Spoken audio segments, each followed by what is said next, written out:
Hola, buen día. Vamos a comenzar, ¿no?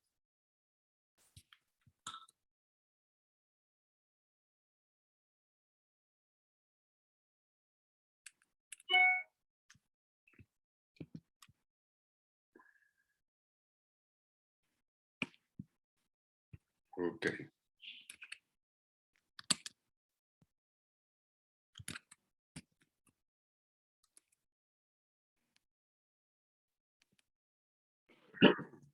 Muy bien.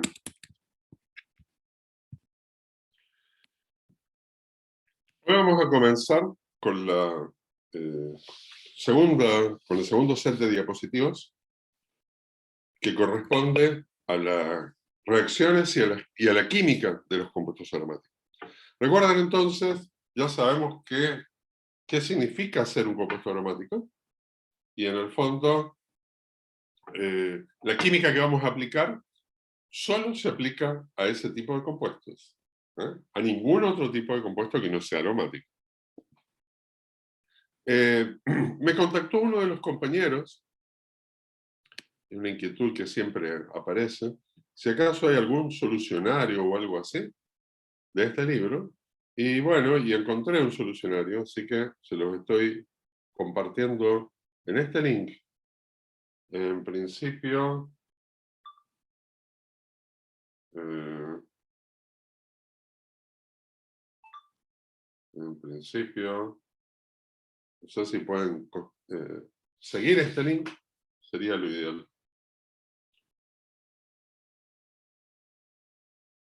A ver si yo lo puedo seguir, porque si no estamos mal, ¿eh? Cámara.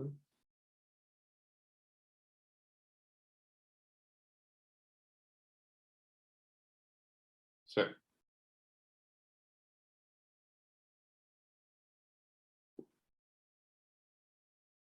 Aparentemente se puede. Así que, de todas maneras, después les pongo el link directo. Y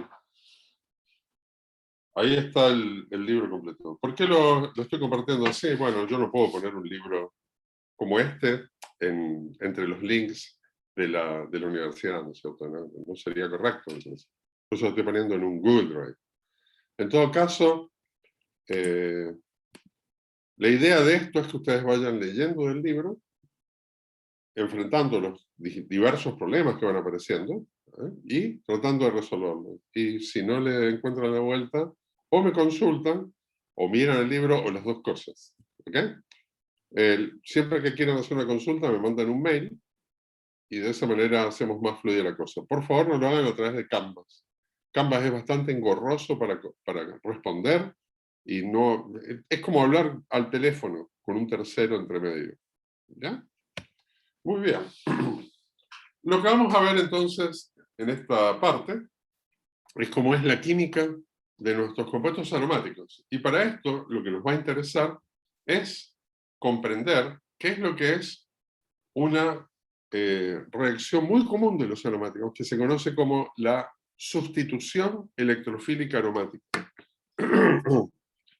Bueno, nosotros le decimos en castellano la SEA, sustitución electrofílica aromática. Es una sustitución porque en ella se reemplaza uno de los átomos de hidrógeno del benceno, cualquiera porque son todos iguales, ¿no? Por un electrófilo.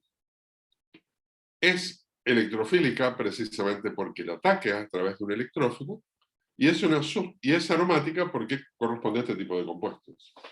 Durante la sustitución electrofílica aromática, lo que pasa es que un electrófilo ataca a la nube pi electrónica rica en electrones que tiene el benceno.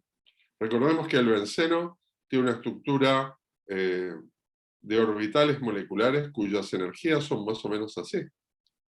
Y que, bueno, hay 2 electrones y en total hay 6 electrones. Por tanto, lo que hace el electrófilo es atacar al HOMO del benceno. ¿Ya? El HOMO del benceno es este nivel doblemente degenerado. Bueno, esto sería el LUMO, ¿no? ¿Cómo hace el electrófilo para atacar? Bueno, ataca con su LUMO. En el fondo, el par electrónico que va a tomar del HOMO del benceno pasa a ser alojado al LUMO del electrófilo. Y el LUMO del electrófilo depende de cuál sea exactamente el electrófilo. En forma genérica, sí, podríamos decir que un electrófilo va a tener un orbital HOMO, que va a estar lleno, y va a tener un orbital vacío. Ese primer orbital vacío es el que va a alojar el par electrónico. Cuando eso ocurre, noten ustedes, se forma un enlace sigma con el electrófilo. Es por eso que a este intermedio que se forma le decimos el complejo sigma. El complejo sigma. ¿Ya? En este complejo sigma, noten ustedes que nosotros aquí partimos de un compuesto que es aromático, por ejemplo, una molécula de benceno. Noten que el complejo sigma que se forma es no aromático. Por tanto, es menos estable. Por tanto, esto implica una subida energética importante. Noten que cuando se vuelve a generar el sistema aromático en el producto, eso ocurre porque el sistema aromático es muy estable. Entonces, se vuelve a formar en el producto y para que eso ocurra necesitamos perder un protón. Ese protoncito debe irse por medio de una base que esté presente en el medio. Debe desprotonarse este intermediario o complejo sigma. Para que eso ocurra necesito una presencia de una base. Bueno, normalmente esta base puede ser el solvente en que se hace la reacción, o bien puede ser el contraión del electrófilo. Los electrófilos no pueden estar sueltos por ahí. Si son catiónicos, por ejemplo, van a tener un contraión y ese contraión va a ser una base. En estas condiciones, entonces, se produce el reemplazo de un hidrógeno por un electrófilo y el hidrógeno, como protón, se va con la base, termina protonando la base. Muy, muy sencillo este mecanismo. Ahora, tiene algunas características interesantes. La primera, bueno, aunque los electrones pi del benceno son estables, están en un sistema aromático estable, es posible atacarlos si yo tengo un electrófilo suficientemente fuerte. La verdad es que el benceno es bastante estable, ¿no? Por tanto, para que esto funcione, necesito electrófilos bien fuertes, bien cototos. ¿Ok?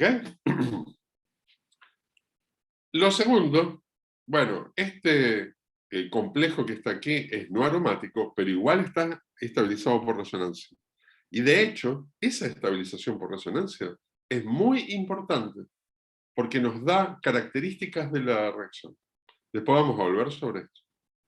Noten entonces que si uno racionaliza la reacción, podría pensar que primero el electrófilo se siente atraído por esta nube que está aquí.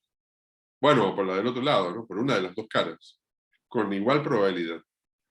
Después va a tener que elegir un átomo donde unirse, uno de estos carbonos. Acá son todos iguales. Entonces, la probabilidad siempre va a ser la misma en cada uno de los carbonos. Formar entonces un enlace sigma con ese carbono, y eso nos da, digamos, una inestabilidad. Hay que pagar un precio para hacer ese enlace. Y ese precio me lo paga la reactividad del electrófilo. Deberíamos romper la estabilidad por resonancia. Y a continuación, es puras ventajas, porque después a continuación se vuelve a formar el sistema aromático y otra vez volvemos a ser estables. Esto se logra perdiendo un protón. La reacción en sí, fíjense entonces que tiene un sistema bastante sencillo. Si lo vemos desde el punto de vista mecanístico, así con estructuras, digamos, más normales, tipo Lewis, en vez de orbitales, la reacción ocurre en dos pasos. En el primero de los pasos, lo que ocurre es un ataque del electrófilo para formar el enlace sigma, para formar el complejo sigma. Noten que esto significa que un par electrónico de la nube pi debe cederse al electrófilo. La flecha está indicando eso, ese sentido.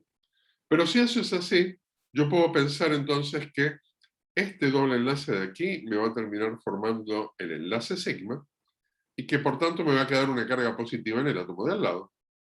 Esa carga que aparece ahí, necesito de alguna manera estabilizarla. Para estabilizarla, lo que tengo que hacer es obtener estructuras de resonancia alrededor de este anillo. Noten que entonces yo puedo pasar un par electrónico de aquí, formar un doble enlace y generar esta estructura de resonancia, y luego pasar un doble enlace de aquí hacia acá y generar la tercera estructura de resonancia. 3 estructuras de resonancia. Noten que si yo quisiera poner esto en una sola estructura, tendría que pensar en una estructura que fuese como así. Voy a intentar entonces superponer estas 3 estructuras. Fíjense que el electrófilo y el hidrógeno siempre van a estar en este carbono sp3, que vendría a ser este.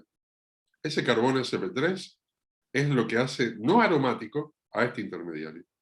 Pero después voy a tener una carga positiva que va a estar deslocalizada entre esta posición, podríamos poner un diferencial positivo de carga aquí, esta posición sería la segunda estructura, y esta posición. Es como que hay un tercio de carga en cada una de esas 3 posiciones. Ven ustedes que estamos en las posiciones orto y para con respecto al sitio de ataque. Y después en el resto, bueno, en el resto nunca hay ni enlace doble ni enlace simple, entonces podríamos poner como una cosa de trazos así. ¿Ok? Esto sería como las 3 estructuras puestas una encima de la otra. O, si lo prefieren, también se podría indicar de una manera un poquito diferente. A veces en los libros también aparece esto. Aparece así. Pero es una forma más compacta. Lo que pasa es que acá no me están indicando claramente qué pasa aquí, ¿no? Pareciera que hubiera carga también. No me dicen tanto como esta estructura.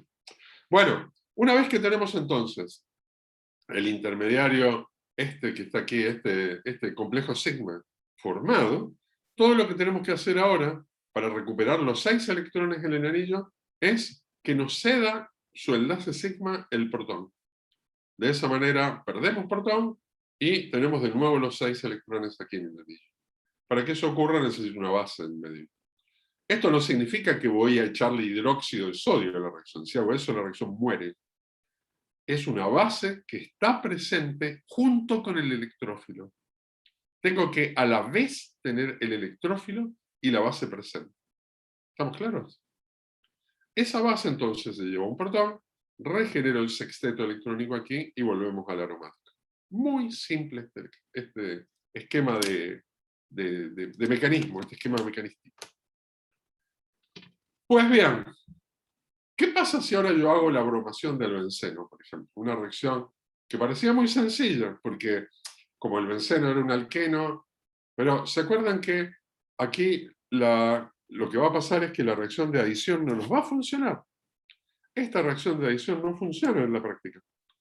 ¿Por qué no funciona? Bueno, analicémosla. Lo que pasa es que para que esta reacción funcione, yo necesitaría tener una diferencia de entalpía que sea negativa.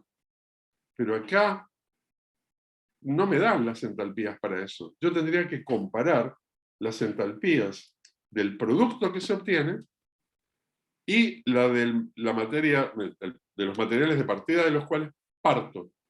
Entonces, un análisis que uno puede hacer es mirar las estabilidades o mirar las energías de enlace de los enlaces que se forman, carbono-bromo, y de los enlaces que se rompen, que sería el enlace pi y el enlace sigma bromo-bromo. Si uno hace esa matemática, lo que llega a la conclusión es que la entalpía es desfavorable. Nos daría una entalpía positiva que terminaría dándonos un sistema que en vez de aumentar su entropía, en vez de volverse más estable, hace todo lo contrario. ¿Ya? Y eso es desfavorable para una reacción. En cambio, si hacemos una sustitución, lo que estamos haciendo es reemplazar un enlace carbono-hidrógeno por uno carbono-bromo. ¿Ya? Y rompiendo uno bromo-bromo y formando uno hidrógeno-bromo. Y esta es una situación energéticamente más favorable. eso es lo que explica fácilmente, usando un ciclo tipo Born-Haber, la bromoción del benceno. ¿Cómo es el mecanismo de la bromoción de benceno? Lo primero en toda reacción de sustitución electrofílica aromática es formar el electrófilo. Pero en la reacción de bromoción de benceno, lo que tenemos aquí es un equivalente de bromo, un equivalente de benceno, pero tenemos una cantidad catalítica del ácido de Lewis. O sea, tengo como decir, no sé, un milésimo equivalente. O un millonésimo de equivalente. Tengo una pequeña fracción. Eso es muy importante, porque este ácido de Lewis lo que sirve es para formar catalíticamente el electrófilo. ¿Cómo funciona eso? Bueno, esa pequeña cantidad que tengo del ácido de Lewis, en realidad es un ácido de Lewis porque tiene acá, en el hierro, tiene un orbital que está vacío. Vamos a hacer así como si fuera de puntitos. Un orbital que está vacío, que puede alojar un par electrónico del bromo. Cuando eso ocurre, se nos forma un complejo bromo-tribromuro de hierro, que sería este que está aquí, y este complejo tiene muy polarizado este enlace que está acá, que vendría a ser el enlace bromo-bromo. Este enlace bromo-bromo se rompe con facilidad en forma heterolítica por culpa de esta carga positiva que hay aquí. Y hace que este bromo se comporte como si fuera un bromo positivo, como si fuera un bromonio. ¿Se fijan?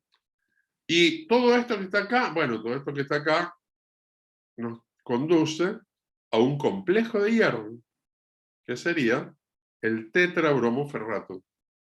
En el fondo es como si se formara esta sal, el tetrabromoferrato de bromonio. Esta sal es un excelente electrófilo. Miren qué bonito este electrófilo que está acá. Bueno, esto en realidad es un nucleófilo, sería una base. Sería la base que acompaña el electrófilo. Pero este es un electrófilo muy potente. Si ahora, en la transparencia anterior, en la diapositiva anterior, nosotros usamos donde decía E+, ponemos bromonio, ¿qué va a pasar? Vamos a tener una reacción de sustitución electrofílica aromática de bromoción. Entonces, antes de que la SEA pueda tener lugar, es necesario generar o activar el electrófilo. La molécula de bromo no es suficientemente electrofílica como para atacar directamente al sistema. En este caso, un catalizador ácido de Lewis muy fuerte, el tribromuro de hierro. Momento. ¿Y de dónde saco tribromuro de hierro? Por eso ya lo habíamos dicho. Simplemente le agrego una cantidad de hierro y se produce una redox. El bromo reacciona con el hierro y nos termina dando una oxidación del bromo, del hierro, perdón, una oxidación del hierro que va a ser de hierro a hierro 3, o sea que voy a tener que perder 3 electrones, y una reducción del bromo. Las reducciones son sumar siempre, ¿no? A bromuro. Y voy a tener 2 bromuros, o sea, más 2 electrones. Bueno, después tengo que igualar esta ecuación, cosa que es muy sencilla, y vemos claramente que el hierro reacciona con el bromo y nos da el bromuro de hierro. ¿Ya? Se dan ustedes cuenta que no puedo usar mucho hierro, porque si gasto todo el bromo me quedo sin electrófilo. Necesito usar una pequeñísima cantidad de hierro. El concepto del catalizador es muy importante. Bueno, ¿cómo sigue la cosa?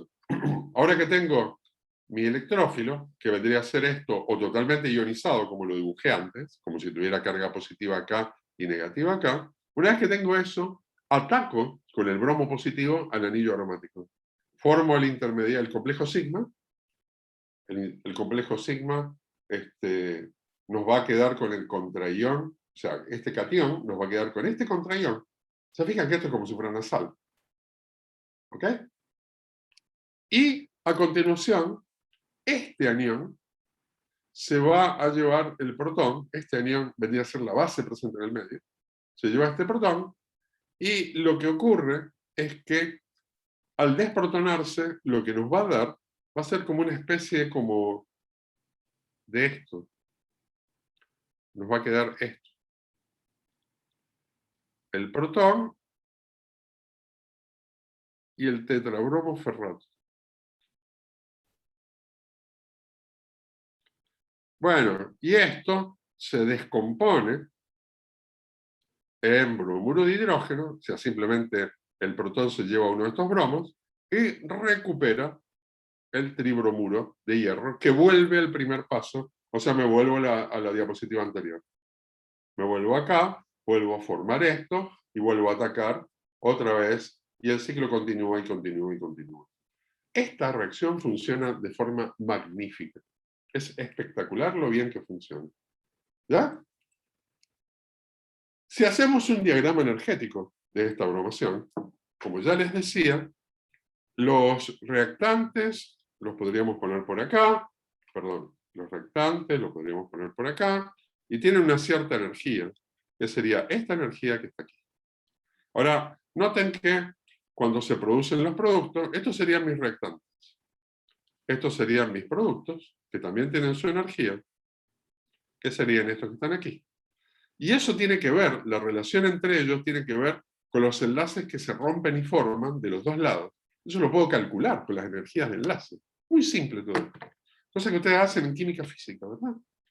Entonces después, eso me dice la energía de la reacción, el delta H de la reacción. ¿Cuánto vale? Bueno, si es negativo, como en este caso, los productos son más estables, tienen menos energía que los reactantes. La reacción es exotérmica o exergónica. O sea, obtengo energía desde ella. Si los productos tuvieran más energía que los reactantes, tendríamos una reacción endotérmica, ¿verdad? En general, las CEA son exotérmicas. La segunda cosa que tengo que fijarme es que en este mínimo de la curva que está aquí, tenemos nuestro complejo sigma, el intermediario de esta reacción. Y él también tiene una cierta energía. Noten que es menos estable que el material de partida. Obvio, si no es aromático, es no aromático. Entonces, acá tengo que tener la energía de estabilización por resonancia del aromático. ¿Verdad? Más, además, el balance de los enlaces rotos y formados aquí y aquí, ¿no? En el complejo este, en el intermediario, y lo diferencia de los materiales de partida o reactantes. Noten que en realidad la reacción no va desde los reactantes directamente al complejo, sino que requiere subir esta montaña. Esta montaña, o si ustedes prefieren, esta energía que está de acá hasta acá, es lo que se conoce como la energía de activación. La energía de activación. La podemos ver más o menos así. La podemos ver como que las moléculas empiezan a chocar entre ellas. Chocan y chocan y todo. Pero eso hace como que haya una vibración y que empiecen a bailar, que hacen esto. Pero recién cuando se excitan lo suficiente como para llegar hasta acá arriba, necesitan chocar bastante fuerte para que conseguir superar esta primer montaña, esta precordillera que hay, ¿no? ¿Se fijan? Y eso les permite llegar hasta el primer mínimo que sigue. Si yo le doy exactamente esta energía que está aquí, bueno, voy a llegar justito hasta acá arriba, pero después todo es para abajo, ¿se dan cuenta? En la práctica, yo puedo tener un diagrama que no se hace. Por ejemplo, que yo tenga reactantes, productos, y que tenga el primer mínimo así, y después el segundo mínimo. ¿Se fijan la diferencia entre estos dos? Acá tengo este camello que está acá, tiene la primera joroba más alta, el otro camello tiene la primera joroba menos alta. Noten que acá también hay una energía de activación, de acá hasta acá. Esta energía de activación es lo que tengo que activar al complejo sigma para que pase a los productos. esta energía de activación es mucho menor, obviamente, ¿no? Bueno, acá también es menor, ¿eh? ¿En qué se diferencian estas dos curvas? Bueno, en el tipo de reacciones. Esta reacción que está acá, esta reacción que está acá, me muestra que este complejo sigma, este intermedio, no se puede aislar. ¿Saben por qué? Por lo que les decía recién. Imagínense que yo voy subiendo en bicicleta por acá. Entonces tengo que pedalear acá, tengo que pedalear y como loco, pero cuando llego hasta acá arriba, si me dejo caer, llego hasta abajo, hasta los productos. ¿Verdad que sí? En el gráfico que está arriba, me detendría acá. Podría hacer una reacción y quedarme acá. Quiere decir que este intermedio que está acá, que sería mi complejo sigma, ese complejo sigma se puede aislable, se puede ser aislable. Lo puedo aislar. Lo que quiere decir que lo puedo tener en el laboratorio. Les cuento que para la reacción de sustitución electrofílica aromática fue posible aislar una vez un intermediario de estos, porque tenía una curva como esta. Pero normalmente las curvas son como se muestra en el diagrama acá grande. ¿Se fijan la sutileza?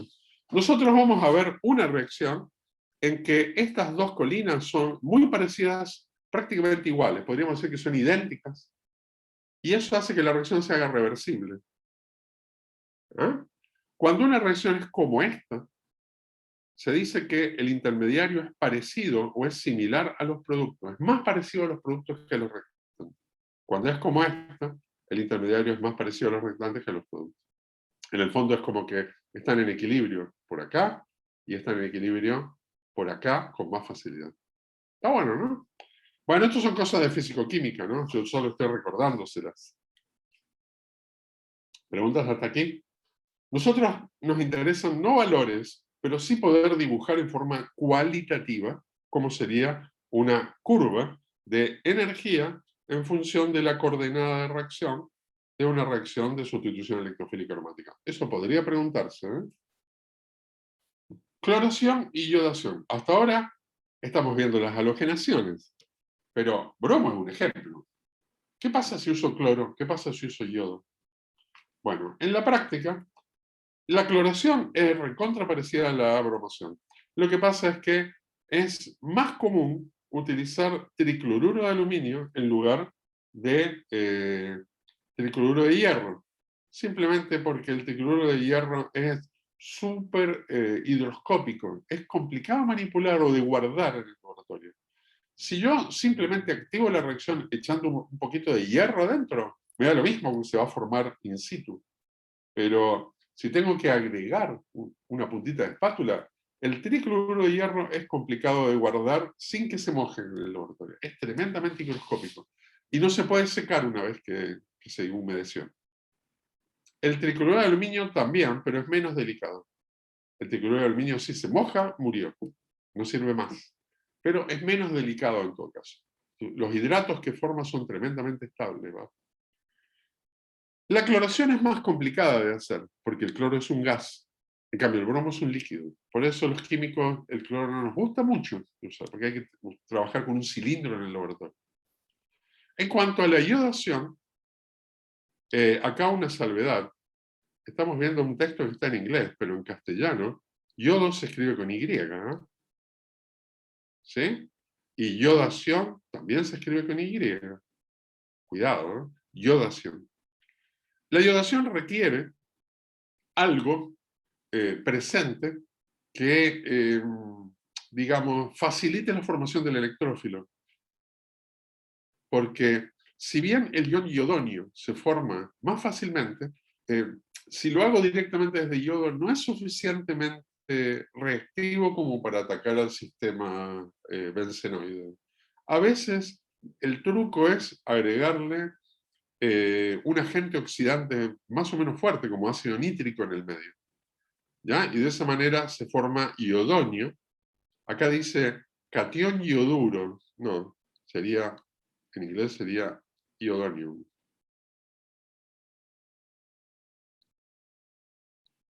Así se escribe en inglés, ¿no? Y en castellano es iodonium. ¿Ok? Ion ion iodonio. Muy bien. Lo que también se suele hacer es que en la práctica el hierro no reacciona lo suficiente con el yodo como para dar el triyoduro de hierro. No es suficientemente reactivo. Se queda enferroso. El yodo se queda enferroso. No alcanza al hierro 3. Entonces, en vez de hierro, se suele usar cobre. ¿Ya? Entonces, lo mismo que habíamos visto antes, con el bromo, pero ahora yodo pasa a yoduro, perdón, a 2 de yoduro, más 2 electrones, y acá en vez de hierro se usa cobre, por ejemplo. Ay, qué fea letra que me sale con esto. Menos 2 electrones, y me queda cobre 2. Puede ser cobre 1 o cobre 2, cualquiera, puede ser cobre 1 o cobre 2, cualquiera funciona muy bien. En otras palabras, en vez de usar como ácido de Lewis, en vez de usar triyoduro de hierro, que no es estable, digamos, no se forma fácilmente, lo que usamos es diyoduro de cobre como ácido de Lewis. En el fondo la reacción es la misma. Segunda reacción. Hasta ahora lo que vimos fue la halogenación. ¿Ya? ¿Cómo se hace para, partiendo de benceno, tener un halobenceno? Noten que siempre vamos a partir de benceno al principio, para simplificar. Y después vamos a complicarnos. Nitración, entonces. La reacción de nitración implica el tratamiento de benceno con una mezcla sulfonítrica, una mezcla de 2 ácidos bien cototos. Los 2 ácidos son bien fuertes, pero el ácido sulfúrico es realmente uno de los ácidos más fuertes que tenemos disponibles en el laboratorio. Ahora vamos a ver cómo es capaz de deshidratar y de atacar como ácido a este superácido también, a este otro ácido fuerte. Bueno, de hecho es tan fuerte como ácido, el ácido sulfúrico, y tiene un pK tan negativo que a veces le dicen que es un superácido. Ahora, ¿cómo es que se forma esta reacción? Noten que en esta reacción se va a formar un enlace a nitrógeno. ¿Ya? Una nitración. Es una nitración. Y lo que hacemos es introducimos un grupo nitro. El grupo nitro tiene varios átomos, tiene 3 átomos. El ácido sulfúrico en este caso actúa como un catalizador, actúa como ácido súper fuerte. Permite que la reacción sea más fuerte, más rápida y a temperaturas más bajas. Si yo usara solamente ácido nítrico, tendría que calentar mucho. El ácido nítrico además es un oxidante, por tanto quema la materia orgánica. O sea, en fin, nos daría más problemas. En cambio, en estas condiciones, esta reacción se puede hacer incluso en baño de hielo, a muy baja temperatura. El ácido nítrico y el ácido sulfúrico reaccionan entre ellos y nos forman el verdadero electrófilo. Ese electrófilo es el ion nitronio. Onio significa catión. Por tanto, cloronio, catión de cloro. Iodonio, catión de yodo. Bromonio y nitronio, catión del nitro. ¿Ok? Muy bien. Lo primero entonces sería ver cómo se hace para generar este ion nitronio. Quizás. ¿Cómo hacemos para generar ion nitronio? Bueno, ahí tenemos la estructura de Lewis del ácido nítrico. El ácido sulfúrico mucho no nos interesa, pero noten algunas cosas significativas que tiene. Para empezar, una cosa muy importante en química orgánica es saber contar los electrones. Vamos a contar los electrones que tiene este oxígeno. Este oxígeno tiene 2 pares electrónicos sin compartir. Pero además tiene, para formar el octeto, tiene otros 2 pares que comparte con el azufre, ¿verdad? Vale decir que alrededor tiene 8 electrones, lo que está bien, cumple con la regla del octeto. Esto es una regla que les da estabilidad a los elementos del segundo periodo. Fíjense que el azufre no cumple con la regla del octeto. Este azufre que está acá tiene 2, 4, 6, 8, 10, 12 electrones. No está cumpliendo la regla del octeto. es que el azufre es del tercer período. La regla del octeto la cumplen los elementos del segundo período. ¿Estamos claros con eso? Por tanto, el azufre puede tener más electrones. Ahora bien, si yo cuento los electrones que tiene propios este oxígeno que está acá, no tiene 8 en total, porque propios tiene estos 4, que no se los presta a nadie, pero estos 4 que están acá los comparte con el azufre. Vale decir que si yo cuento los electrones de este oxígeno, voy a tener 1, 2, 3, 4, 5, 6 electrones. 6 electrones propios, pero el oxígeno es del grupo 6. Por tanto, tiene 6 electrones y él puso 6 electrones. El elemento tiene 6 electrones. ¿Ya? Y tiene 6 electrones propios, no tiene carga. Su carga vale 0.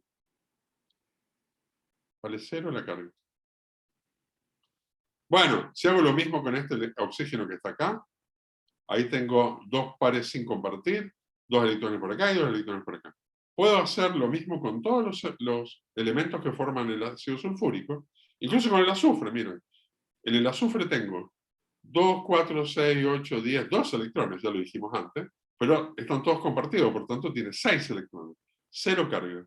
Todos los elementos del ácido sulfúrico tienen 0 carga. Créanme, sí, revísenlo si no me creen. Vamos a hacer lo mismo con el ácido nítrico. Miren, 0 carga, porque es grupo 1, tiene 2 electrones compartidos, o sea, tiene 1 propio. Grupo 1 vale 0 carga. Este tiene 0 carga, sería como este. Tiene 1, 2, 3, 4, 5, 6 electrones. Y este, 1, 2, 3, 4, 5, 6 electrones, 0 carga. Y este, ven que tiene una carga negativa. 1, 2, 3, 4, 5, 6, 7 electrones. Pero es de grupo 6, le está sobrando un electrón. Ahí está la carga negativa. La carga negativa la tengo que indicar siempre y se llaman cargas formales. Porque la molécula en sí no tiene carga, pero este átomo tiene carga. ¿Y qué pasa con este nitrógeno? 1, 2, 3, 4 electrones, es de grupo 5, le falta una carga. ¿Ven entonces que aparecen cargas formales? Muy bien. Supongamos que protonamos una molécula de ácido nítrico. Básicamente hay dos posibilidades. O protono en este oxígeno, o protono en uno de estos oxígenos que están acá. Bueno, yo podría plantearme un equilibrio de protonación, lo voy a hacer porque no está en la transparencia, a uno de los otros. Da lo mismo que son los dos iguales esto, ¿eh? Porque por resonancia yo puedo pasar esta carga para acá, hacer un doble enlace y un simple enlace de este lado. Supongamos que protono este. Me quedaría una cosa así, ¿no? Puedo plantearme el equilibrio de protonaciones. Sería posible que en presencia de protones se protone ahí o se protone acá. Pero fíjense cuál es la ventaja de protonar acá. Si yo protono en este, genero agua. En cambio, acá no tengo agua y no tengo nada que hacer a continuación. Por tanto, aun cuando se protonase un poquito este, no pasa nada con ese equilibrio. No es productivo. En cambio, si me voy para este otro lado, generamos agua y esa agua se puede perder. ¿Qué pasa cuando la perdemos? Bueno, lo que pasa es que nos queda, en principio, nos quedaría una cosa así. No voy a mover ninguno, no voy a hacer ese movimiento que muestra esa flechita roja. Me voy a quedar en solo sacarle el agua. Si yo solo le saco el agua, solo pierdo el agua, me quedaría esta estructura. ¿Se fijan? Este par electrónico se vendría para acá, para el oxígeno, y me quedaría esta estructura. Esta estructura tiene 1, 2, 3, 4, 5, 6 electrones, 7 electrones, por tanto una carga negativa. Pero en este nitrógeno voy a tener 1, 2, 3 electrones. Por tanto voy a tener 2 cargas positivas. Se fijan que todo esto tiene 2 positivas y una negativa, por tanto tiene una carga negativa. Este tiene una carga negativa, y a su vez esta yo podría deslocalizarla hacia el otro oxígeno y hacer una tercera estructura de resonancia. Todo eso se llama ion nitronio. ion nitronio. ¿Ya? Entre paréntesis, ¿los antonios tendrán carga positiva? ¿Qué dicen ustedes? ¿Cómo hacemos el enlace sigma con esto? Con este electrófilo. Bueno, fácil. Tenemos que atacar con la estructura del benceno, tenemos que atacar con uno de los electrones pi a este nitrógeno y formar un enlace con él. ¿Por qué a este nitrógeno? Porque es el que tiene la carga positiva, ¿no? Bueno, tiene una o tiene dos cargas positivas. Tiene una o tiene dos cargas positivas, pero siempre tiene carga positiva en ese nitrógeno. Entonces, es el centro electrofílico del nitrógeno. Generamos este complejo sigma y a continuación, una base del medio. Miren que estamos en un medio ácido. ¿Cómo van a tener base? Siempre hay base. Si yo desprotono el ácido sulfúrico, su base conjugada me queda en el medio y en la misma cantidad que había de protones.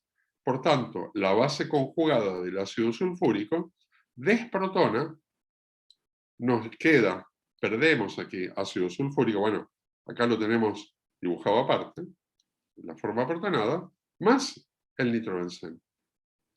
Cuando esta reacción se descubrió, pronto se encontró la utilidad que tenía el benceno y todos los aromáticos. Se pueden hacer derivados con ellos, y estos derivados son valiosos. El nitrobenceno es un commodity, es un producto que se fabrica en miles de toneladas a nivel mundial. La nitración, entonces, segunda de las químicas. ¿Por qué es tan importante la nitración? Porque nos introduce un enlace carbono, nitrógeno. Y este enlace carbono-nitrógeno, por ejemplo, se puede reducir. ¿Con qué? Bueno, con diversos reactivos. Cuando yo hago esa reducción, es una redox, no voy a poner un mecanismo de esto, ¿no? Tengo que usar, por ejemplo, un metal activo en presencia de medio ácido, porque en el fondo el zinc con el medio ácido, lo que hace el zinc es reducir al protón, genera una especie de hidrógeno, y ese es el reactivo que uso. No es hidrógeno molecular, es un hidrógeno que está naciendo, que es más reactivo que el hidrógeno normal, hidrógeno 2, digamos, ¿no? Este hidrógeno molecular naciente es suficientemente reactivo como para reducir los dobles enlaces que hay acá y generar una cascada de cosas bastante compleja que nos lleva hasta el grupo amino. Desde el nitrobenceno podemos entonces obtener anilina. ¿Anilina les suena de algo a ustedes? La gente común le dice anilina a los colorantes a la anilina. La anilina se usa como un insumo para fabricar colorantes. Cuando esta reacción de nitración se descubrió en el siglo XIX, y se descubrió que con esta reacción se podían hacer anilina y con las anilinas colorantes, adivinen lo que pasó. Aparecieron colores en la ropa de la gente. Hasta ahí la gente tenía dos opciones, o usaba una fibra que tuviera naturalmente un color, qué sé yo, por ejemplo, la fibra de la lana de las ovejas, que tiene el color que tenga la oveja. Entonces yo crío ovejas negras y puedo hacer un chaleco negro. Fome, ¿no?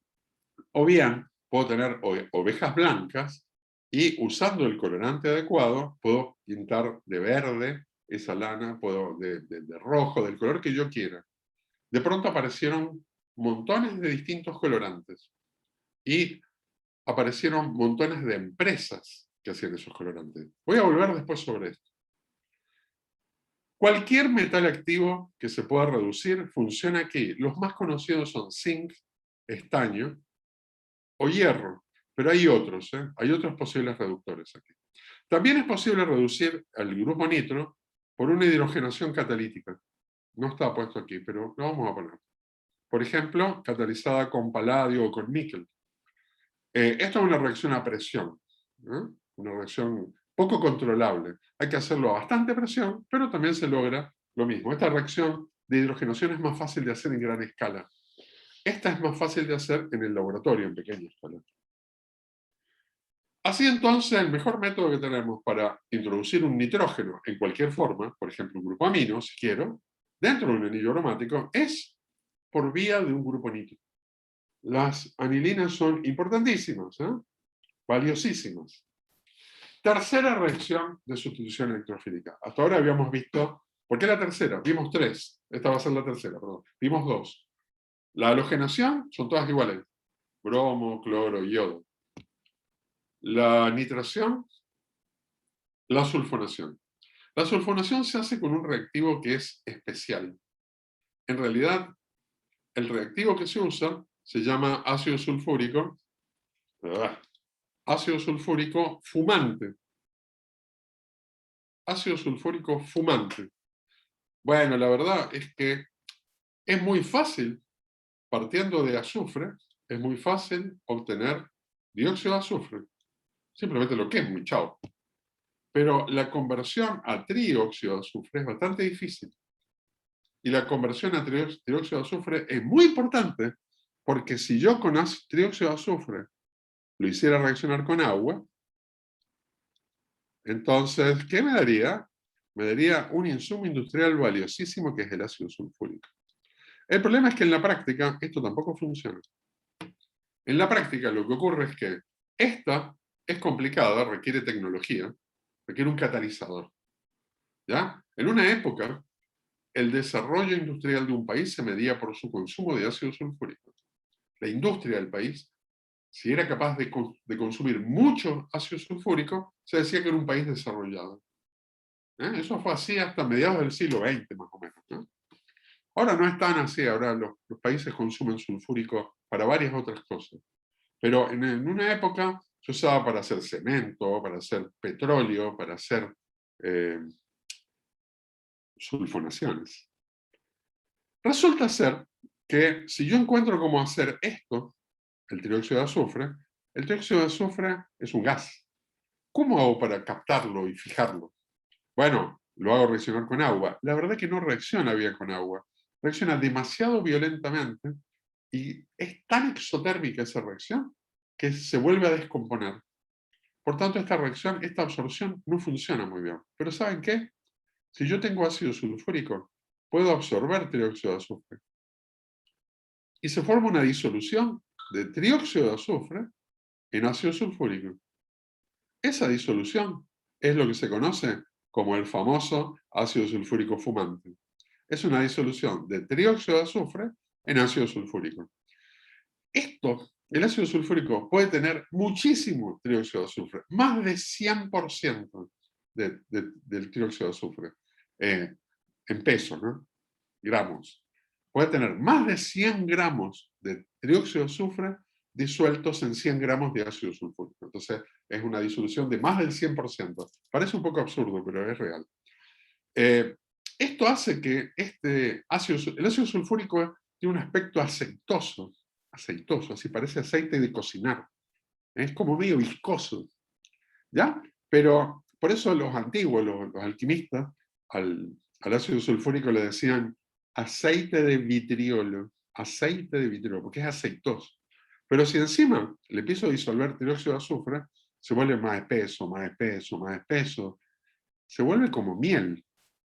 Y si le sigo echando más y más, se empieza a poner cada vez más y más espeso hasta que se hace como una especie de caluga, como que cristaliza, como que precipita. ¿Ya? Podemos tener, yo he visto disoluciones que tenían, por ejemplo, un 70% de trióxido de azufre en ácido sulfúrico, que eran como casi una caluga, así como, o como una miel cristalizada. Imagínense tener que trabajar con eso en el laboratorio, qué interesante, ¿no? Bueno, ese material se dice que es fumante porque cuando uno abre el recipiente que lo contiene, empieza a salir como humo. Ese humo se debe a que el trióxido de azufre reacciona con la humedad del aire y forma un humo de ácido sulfúrico. Así que no lo huelan ese humo, no lo respiran o huyan de él, si alguna vez lo ven. Interesante. Miren entonces que lo que va a pasar acá es que por medio de la catálisis del ácido sulfúrico, que nos va a protonar obviamente al trióxido de azufre, lo va a hacer más reactivo, un par electrónico de la nube pi va a formar un enlace con este azufre y nos va a dar un ácido sulfónico. Este es el ácido benceno sulfónico. El ácido benceno sulfónico. Arseno. Todo junto, ¿eh? Sulfónico.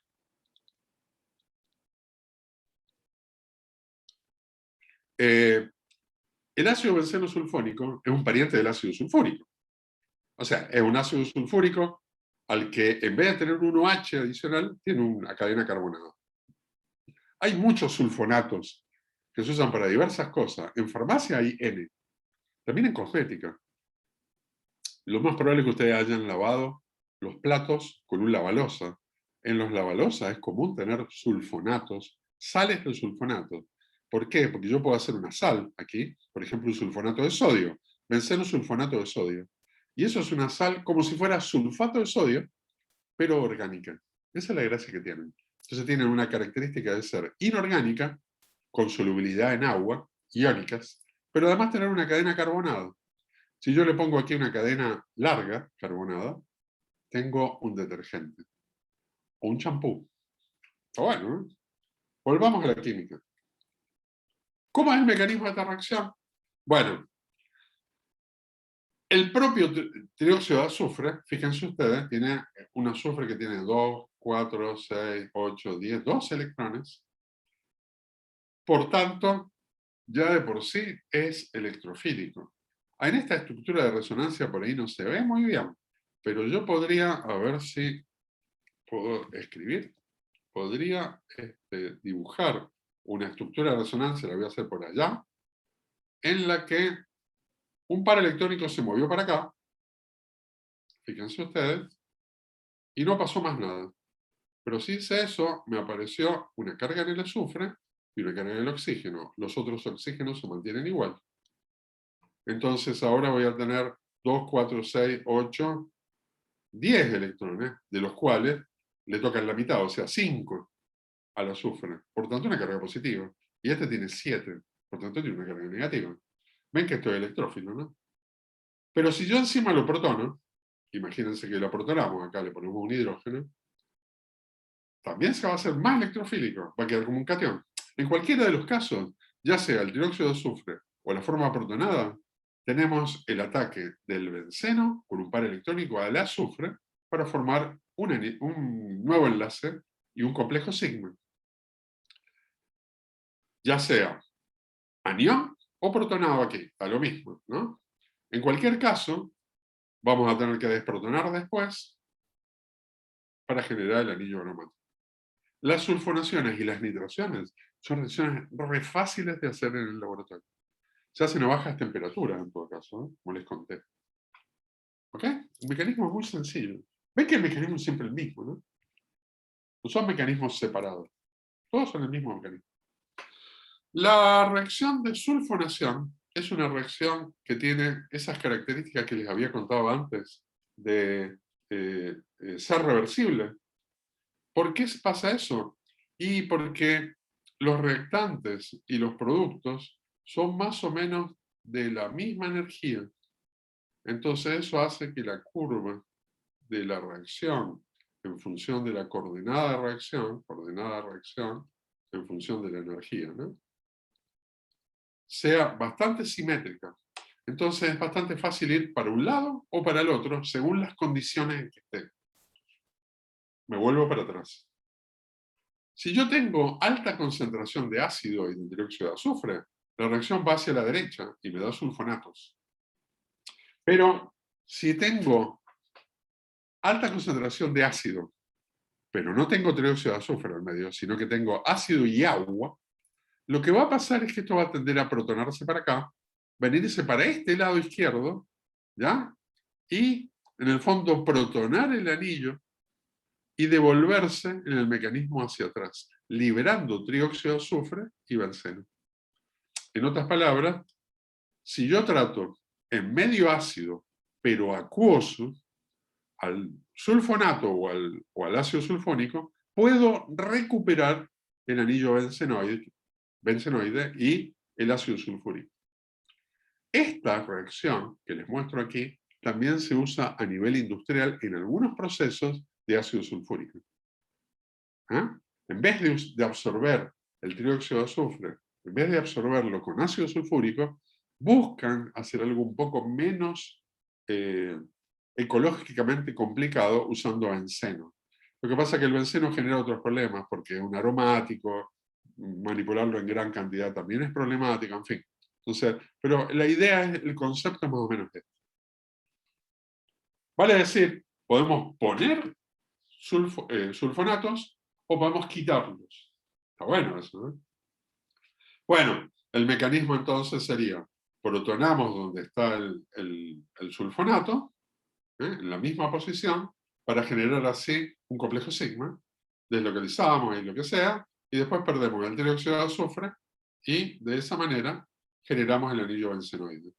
Y bueno, y demás está decir que con el dióxido de azufre en medio acuoso formamos el ácido. ¿Ok? Los sulfonatos son también bastante importantes y hay varios derivados sulfonatos que son medicamentos importantes. Por ejemplo, las sulfamidas, que son amidas del ácido sulfónico, son medicamentos importantes, bactericidas, que pudieron fabricarse muy baratos, fíjense, se fabrican desde benceno, muy, muy baratos, en gran cantidad, y usarlas en forma masiva para impedir infecciones. Las sulfamidas, que serían las amidas de este ácido sulfónico, se usaron masivamente, les voy a poner un ejemplo acá para que se den cuenta, se usaron masivamente en la Segunda Guerra Mundial. ¿Ya? Todos los soldados aliados llevaban sulfamidas, por ejemplo así, ¿no? Drogas sulfas, les decían ellos, como una bolsita, es un sólido. Entonces, si se lastimaban o algo, se echaban directamente este polvito en la herida y lo cubrían. Y esto, como un bactericida muy potente, impedía infecciones y mejoraba su recuperación, ¿no? Posterior. O sea, también era un medicamento muy importante. Muy bien. ¿Qué pasaría si yo ahora hago una nitración, pero no de benceno, sino de algo que ya tenga un grupo presente? Por ejemplo, que tuviera un tolueno. ¿Ya? Bueno, de partida va a haber algunos parecidos y algunas diferencias con respecto al benceno. La presencia de un grupo aquí hace que la reactividad del anillo varíe con respecto al benceno. El tolueno, en verdad, es más reactivo que el benceno. Reacciona 25 veces más rápido que el benceno. Eso se debe fácilmente, así explicado fácilmente, se debe a que este carbono que está aquí tiene hibridación sp3 y por tanto es menos electronegativo que los carbonos del benceno y por tanto es un donor, por efecto inductivo, es un donor electrónico de esta manera. Pero además, por hiperconjugación, puede donar electrones por resonancia. Vale decir que es un donor electrónico bastante bueno. No es súper intenso porque estamos hablando de carbono contra carbono, ¿no? Entonces, tan intenso no va a ser, pero es un donor electrónico importante. Esto hace que el tolueno sea más fácil o más reactivo que el propio benceno. Pero se dice que el grupo metilo es un activante o un activador de la reacción, un activante. ¿Ya? Pero la presencia del grupo metilo hace que 3 posiciones diferentes aparezcan en el tolueno. Se fijan que ahora yo voy a poder tener las posiciones orto al grupo metilo, ¿ya? Que sería, daría origen a esto, al orto nitrotolueno, las meta, que serían estas de acá, y la para. O sea, tengo orto, meta y para. Ah, momento, pero acá tengo 5 posiciones. Vale decir que cada posición debería tener un 20%. Pero momento, hay 2 ortos. O sea, 2 ortos serían 40%, ¿verdad? Hay 2 metas. Hay 40% de probabilidad de ataque meta. Y hay un 20% de para. ¿Sí o no? Son 20% por cada uno. 40, 40 y 20. Pero aquí hay un problema. En la práctica, el ortonitrotolueno se obtiene en un 60%, el para en un 36% y el nitro en solo el 4%. Se fijan que la presencia del grupo metilo produce un efecto orientador ¿Ah? Digamos que la mezcla de productos contiene principalmente orto y para. Podríamos decir que el efecto del grupo metilo es orientar a orto y a para. Podríamos decirlo, ¿verdad? Noten que hay dos ortos y una para. Yo esperaría tener 40-20, pero estoy teniendo 60-36. Y podríamos despreciar esta, ¿no? Bueno, nosotros al más pequeño de los posibles isómeros lo vamos a despreciar. Y tiene sentido, es así. Vamos a decir que este grupo dirige solo a orto-para. ¿Ok? Solo a orto-para. Cuando hay una sustitución en orto y en para, lo que ocurre es lo siguiente. Es que un par electrónico siempre se tiene que ceder al electrófilo, pero fíjense que en el ataque orto estaríamos cediendo a este par electrónico, ¿verdad? Y eso me generaría una carga en la posición donde se encuentra el grupo metilo sustituyente. Eso hace que esa carga interactúe con el grupo, mucho. ¿Lo ven? Bueno, en esta estructura. En las otras no, pero no importa. Pero a lo mejor hay una contribución por hiperconjugación. Por ejemplo, podríamos romper uno de los enlaces carbono-hidrógeno y ceder ese par electrónico por hiperconjugación y generar una estructura con un doble enlace aquí y un protoncito. Eso es una estructura de hiperconjugación. ¿Se fijan? No es muy estable una estructura hiperconjugativa. No es muy contribuyente, pero algo suma. ¿Ya? Eso hace que orto sea un poquito más estable que para. Bueno, no sé, ¿será así o serán iguales? Hagamos el análisis para. Fíjense que en para se observa que este sería el par electrónico que se cede y la carga positiva que se formaría sería esta. Pero la carga también se deslocalizaría hacia el lugar donde está el metilo. Por tanto, también tendría una hiperconjugativa. ¿Lo ven? Vale decir, la estabilización por resonancia del ataque en orto y en para es similar. Desde el punto de vista de la resonancia, son similarmente estables estas dos. Tenemos cationes secundarios, dos estructuras, y una que es un catión terciario, más favorable, digamos, ¿cierto? Más estable. Entonces, se prefieren los ataques en orto y en para porque sus estructuras son más estables. Si yo hago un diagrama energético, partiendo desde ya sea benceno o tolueno, ¿no? Y nos planteamos cómo es la forma hasta llegar al intermediario, hasta el complejo sigma, ¿ya? Para cada una de estas reacciones, lo que vamos a observar es que como este grupo es un donor electrónico, estabiliza la carga positiva. Es un donor electrónico, entonces estabiliza la carga. Por tanto, todos los derivados de tolueno son más estables que el derivado de benceno. En otras palabras, la curva del benceno va a ser por arriba, en la curva celeste, ¿no? Y llegaría a este intermediario. Ahora, todos los tres derivados de tolueno son más estables que el del benceno, pero orto y para son más estables que meta. Entonces eso nos dice esta curva, nos muestra esta curva. ¿Qué pasaría en el caso de meta? Bueno, lo que pasaría en el caso meta es que el ataque se produciría con un par electrónico de esta posición y generaríamos aquí una carga. Pero fíjense que la carga también se va a localizar, pero lo va a hacer acá y acá. O sea, estos iones que están aquí. Nunca en la misma posición donde está el grupo donor. Entonces no hay una interacción directa entre la carga y el grupo donor. ¿Se fijan? Básicamente eso.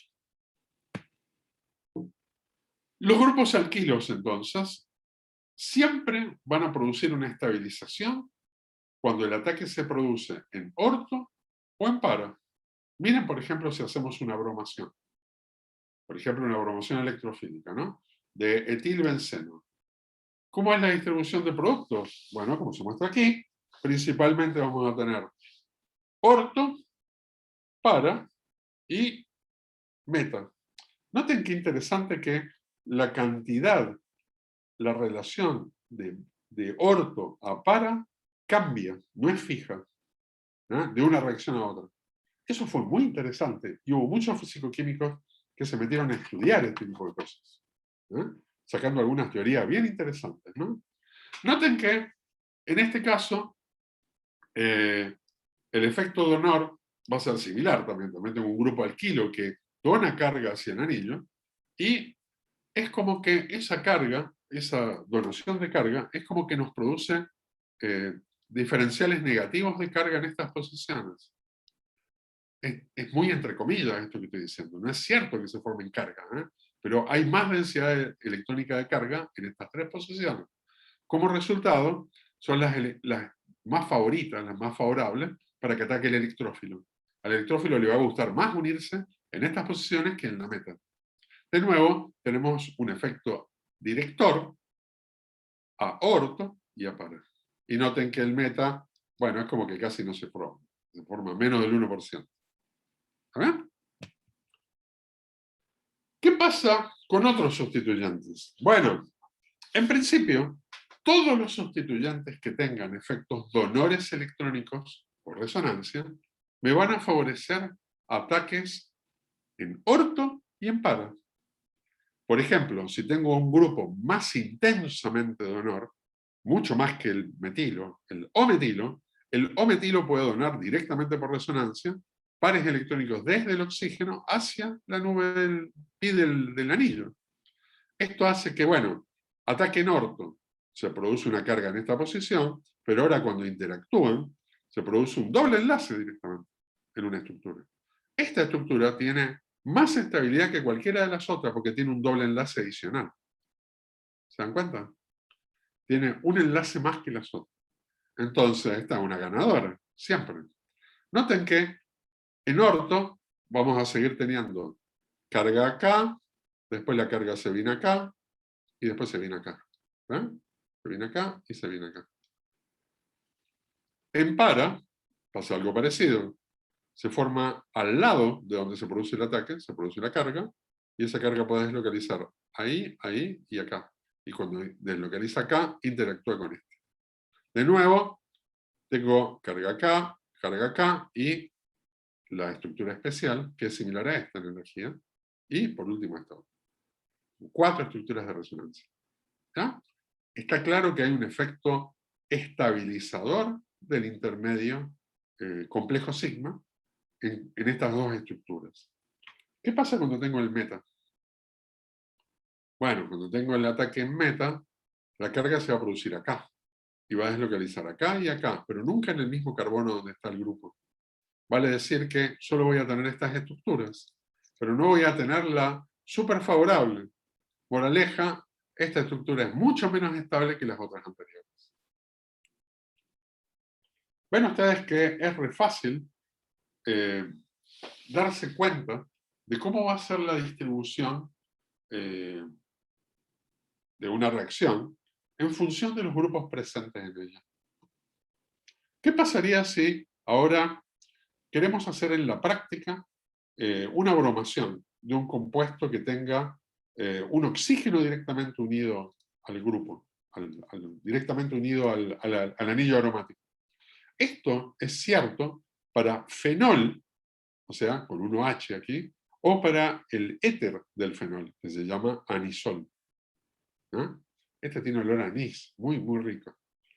Se observa que este grupo es tan activante, tan fuertemente activante, que la reacción se descontrola y no es posible detenerla en un monoataque. Se reaccionan por igual todas las posiciones orto y para hasta que se ocupan todas ellas. De esta reacción es tan rápida que uno puede titular un compuesto como este con bromo, ¿ya? El bromo es rojo, así que uno ve el punto final, es autoindicador. Y de esa manera puedo cuantificar la cantidad de fenoles o de derivados de fenol que hay. Lo interesante es que nos da un producto trihalogenado, ¿ya? En particular, si lo hago en un solvente muy polar, ocurre esto. Esta reacción se puede hacer menos brutal, digamos, se puede hacer de a un halógeno por vez si utilizo un disolvente que no estabilice tanto a los cationes. Por ejemplo, un solvente orgánico polar, un compuesto colorado, por ejemplo, no sé yo, cloroformo, dicloroetano, alguno de esos compuestos.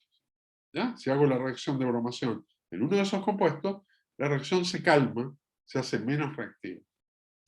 Esto que se observa para el grupo donor electrónico con oxígeno, también se observa con otros grupos donores, por ejemplo, se observa con la anilina. ¿Ya? Si también tiene un par electrónico sin compartir. Si uno broma anilina, especialmente si lo hace en un disolvente de alta constante dieléctrica como el agua, lo que ocurre es que se broman todas las posiciones posibles. Entonces es como demasiado reactivo este reactante para ser bromado en una sola posición. Si yo quiero hacer que la reacción ocurra una sola vez, estoy en problemas. Tengo que usar algún truco. Tengo que bajarle la reactividad a este nitrógeno que está aquí. Bueno, después vamos a ver alguna trampa para hacer eso. En esta reacción se agrega bicarbonato porque durante la bromación se va a producir bromuro de hidrógeno. Y el bromuro de hidrógeno me protonaría este nitrógeno que está aquí. Si eso ocurre, se volvería un catión. Y si eso ocurre, un catión ya no se puede bromar, no se puede hacer una reacción de sustitución electrofílica con él, porque sería un positivo. Un positivo con un electrófilo no va a reaccionar. Entonces, por eso se pone una base para neutralizar el bromuro de hidrógeno que se va formando. ¿Qué otra cosa les puedo contar? Grupos. ¿Qué tipos de grupos tenemos? Bueno, la verdad es que los grupos se clasifican, todos ellos, según si son más o menos donores electrónicos que el hidrógeno. A ver, un grupo es, en un anillo aromático, significa que le saco al anillo aromático un hidrógeno y en su lugar pongo un grupo. Pero entonces, tengo grupos que son mejores donores que el hidrógeno, pero para ser mejores donores que el hidrógeno, ¿qué tengo que tener? Y, por ejemplo, tengo que tener pares electrónicos que pueda donar. Por ejemplo, puedo tener pares electrónicos sin compartir, o cargas. Esas cargas se pueden donar al anillo por medio de resonancia. Eso es cierto si tengo oxígeno, por ejemplo, ya sea oxígeno cargado, OH, o bien OR, oxígeno con algo unido a él. Pero también cuando tengo nitrógeno. Noten que si tengo nitrógeno con grupos, por ejemplo, con átomos de carbono o de hidrógeno, ya tengo aminas, ¿ya? Voy a tener un grupo muy eficiente donando carga electrónica hacia el anillo. Ahora, si yo quiero calmar este grupo un poco, hacerlo menos reactivo, que era lo que nos pasaba en esta transparencia anterior, un truco es convertirlo en una amida. ¿Por qué? Porque en la amida, que sería esto que está aquí, el par electrónico también va a ser atraído por este grupo atractor que está aquí, por el carbonilo. Vale decir, el par electrónico del nitrógeno va a venir por resonancia hacia el carbonilo, disculpen, hacia el carbonilo, y de esa manera no va a estar tan disponible para el anillo que va a estar acá. ¿Ok? También podemos tener como un grupo activante, podemos tener cadenas carbonadas, sean ellas alquil, cadenas alquil-benceno, o bien tener otro anillo de tipo aromático aquí. Los anillos aromáticos también son donores electrónicos. ¿Ok? Son peores que los alquilos, pero también son donores electrónicos.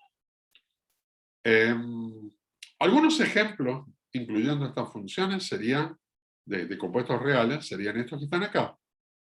Los fenóxidos, con oxígeno cargado, las anilinas y sus derivados, los fenoles, los éteres derivados de fenol, feniléteres, las amidas de anilinas, se dice que son anilidas, las amidas, y los alquilobencenos. Vamos a quedarnos por acá para la próxima clase, para mañana, entrar en lo que son los activantes y los desactivantes. Todos estos que están acá son grupos activantes o activadores. ¿Ya? Y vamos a ver que hay otros que son desactivadores. Pero vamos a dejar para mañana, para no dejarlo por la mitad después del tema. Nos vemos mañana a las 8:30 de nuevo. Que estén bien, cuídense. Y no se duerman con los estudios. Chao, profe, muchas gracias. Chao, cuídense. Chao, chao. Chao, profe. Chao. Chao, profe. Chao.